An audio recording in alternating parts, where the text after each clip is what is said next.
Wow. That is supposed to be bonded. That sleeve is supposed to be bonded to the rubber. It's terrible.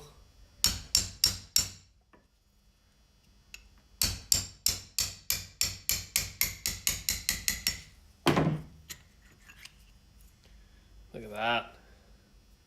The rubber's not even stuck to it anymore. Usually the rubber from the bush is bonded to that, but it's just like slid straight out because it's like worn loose and it just shifted out straight away.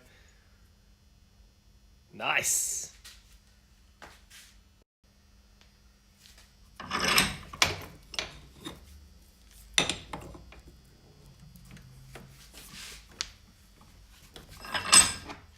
Let's try this side.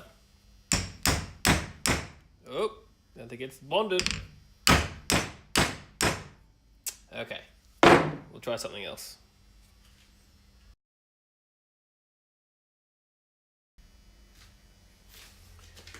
So I think I pushed that further enough out. You can see it's broken away from the rubber sleeve. So, let's see.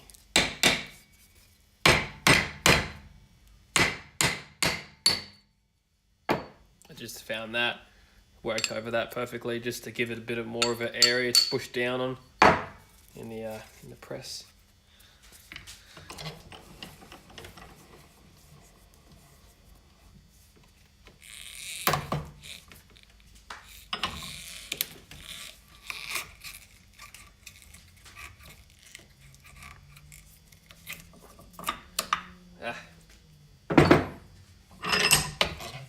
That's what usually happens, is the rubber is still bonded to the sleeve like this one is, but the rubber is so old it just, most of it just peels off, or we can just cut it off, then put it in the lathe and just clean it up so it slides into the DELRIN a bit nicer.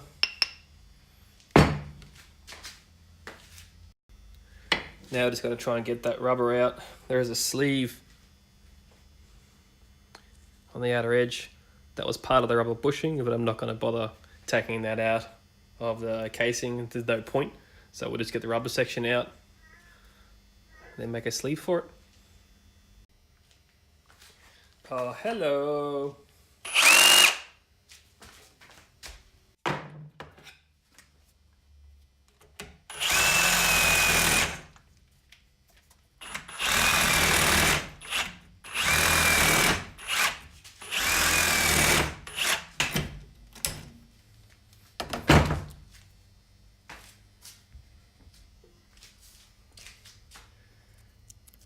Gonna make it a bit easier, chopping up into tinier pieces. That's meant for cutting wood. Cuts rubber real well.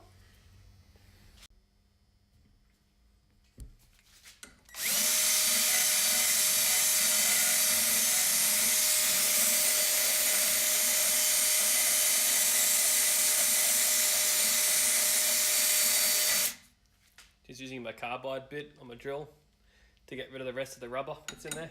Not much left. There's not much left to go, so that'll do the trick just well. There it is. Most of the rubber's gone. Now to make the sleeve, to make the bush, which this will be in the middle of it.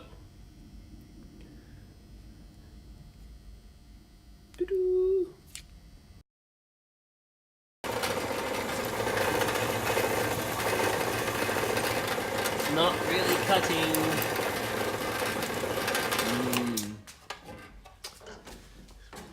Maybe I will have to change the blade. I'm so lazy though. Let's try this one. It's meant for aluminium.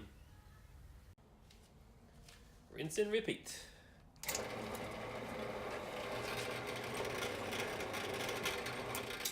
I have to hold this up because if I let it go full weight, these teeth are too aggressive and it just gets stuck in the DELRIN. So I've got to hold the weight off a bit.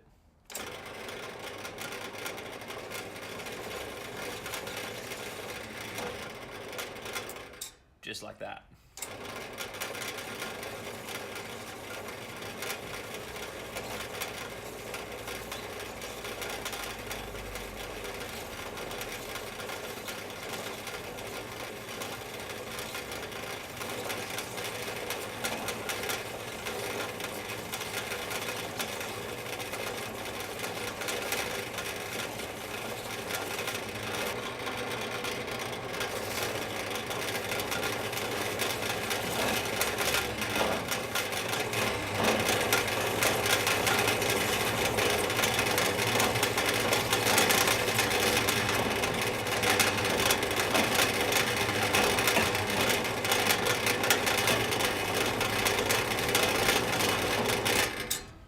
Ta-da!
Well, that turned out pretty good so far.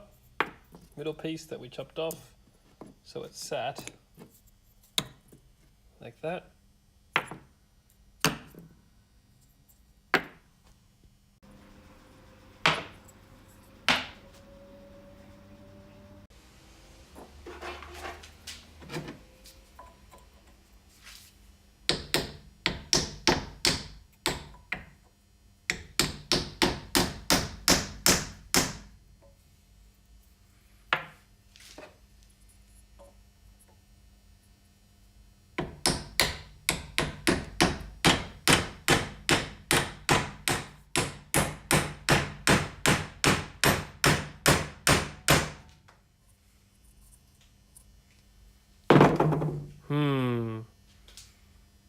It's not going in there.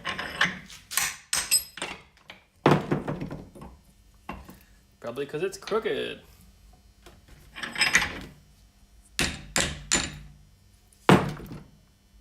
Whoops.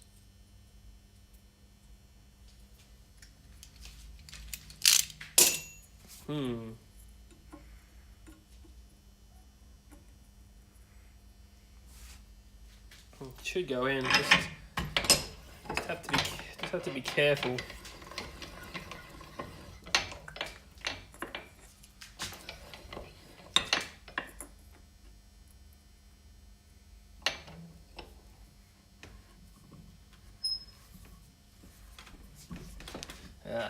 Here we go.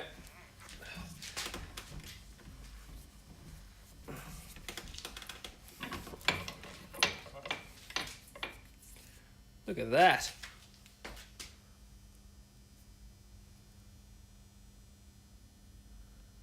Now let's see if we can get the other side in.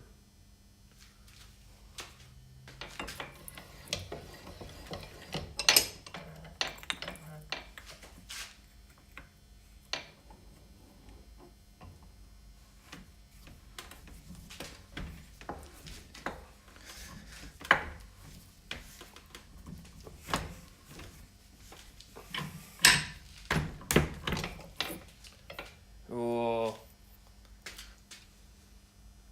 it's a bit of a gap.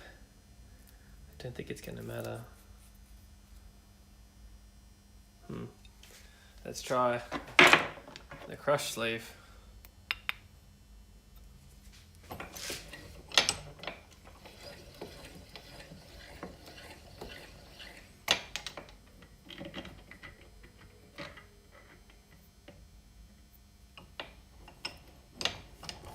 Woo!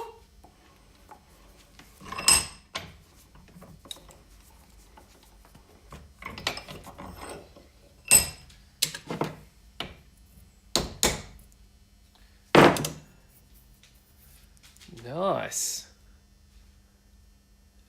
The crush sleeve is slightly wider. I didn't want to have these flanges to be the same width, to make it the same width of the crush tube. I want a little bit of slack. That shouldn't move so much, eh? Now we've got to do the other side. Still haven't touched it.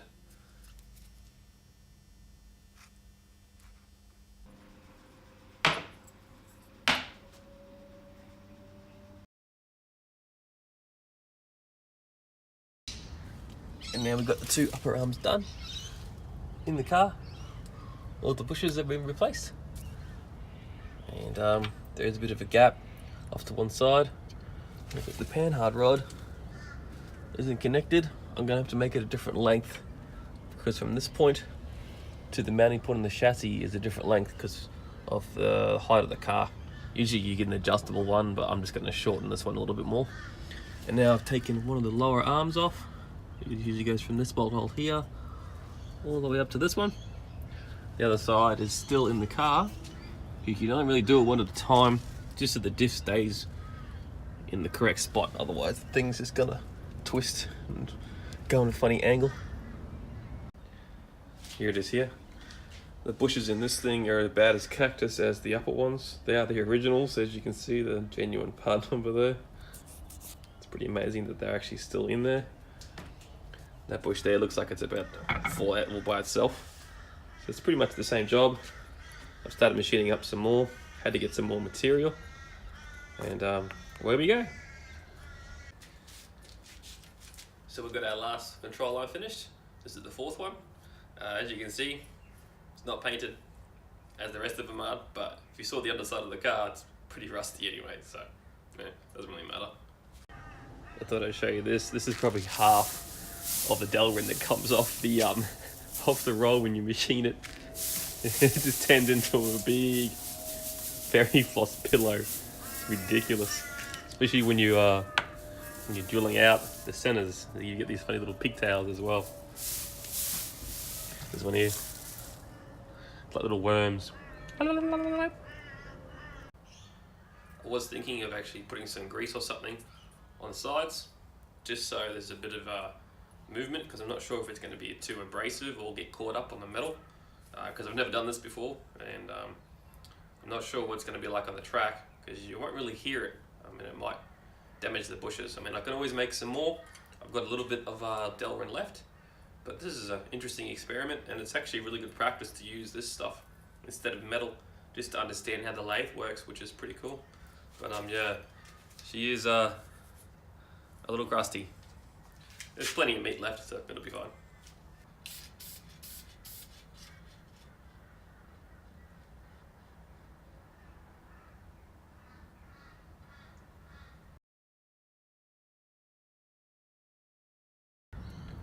One of the last things we have to do is modify the panhard rod, which mounts up to the chassis rail there and onto the diff there. And this setup's what you call a 5-link, where you've got 1, 2, 3, 4, and the 5th link is up there. But this one, this panhard rod, it stops the diff from moving left to right in the car. So it has a bush at this end, and it has a bush up in the chassis. I'm probably going to change that one to a DELRIN, leave this one to sort of half rubber, half DELRIN. It has a locator, but it needs to change the length because the car's lowered, so it's in the wrong spot. And it's not much, it's probably 10-15 mil, but there's not much movement in these bushes now, so the diff has to be pretty much center, otherwise it's going to bind on these bushes. So we'll chop this and we'll lengthen it a little bit more. I think this bush was trying to remove itself from the car. The sleeve is like already starting to come out the one way. There's actually not much material, not much bush in there, but it's dead.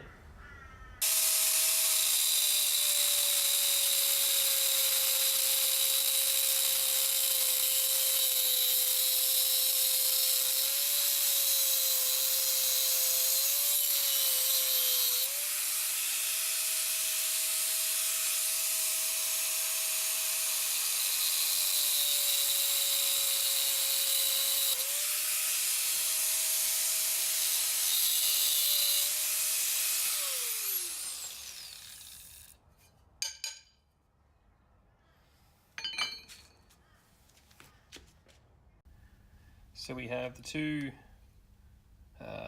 pieces of the panhard rod. It is now chopped in half. What I'm going to do is because I don't know the length I'll need, it's actually not much different from factory. I have machined up a bit of solid rod. What we'll do is we'll have this halfway into one side, and we'll tack where I've put the relief hole in to get weld in there, and we'll weld that solid, and then we'll put it in the car, and we'll slide this into this end as far as we need it to go, hopefully to reach that other hole, and then tack it, and that'll be my set length. So I can pull that one out a bit further actually than what it was, probably to about there. So we have pretty good adjustment wise, and then I'll weld it. Instead of using some more DELRIN from the bushes though, of this, I just decided to go get some cheap bushes. These ones here, and just chuck them in, mainly because I didn't have the right drill to drill out the center hole. So I'll just get some bushes for these and throw it in, and we'll get on to the next thing.